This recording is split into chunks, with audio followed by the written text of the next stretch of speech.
ये बहुत hard to believe बात है कि लोग सैलाब के अंदर बेचारे मर रहे हैं, उनके माल, उनकी फसलें, हर चीज तबाह हो रही है।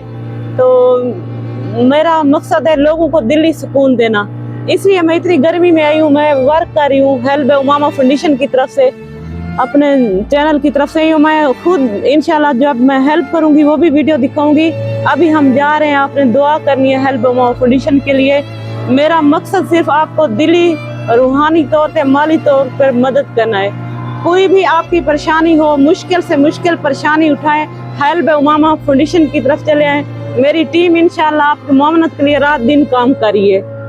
अल्लाह हाफिज। उमामा फाउंडेशन की तरफ से इमदाद मिलने के लिए, ठीक है, मेरे चैनल वास्ते बहुत ज़्यादा दुआ करो और मैं तुम्हारे वास्ते दुआ करे अल्लाह पाक को मुसीबत से निकाले।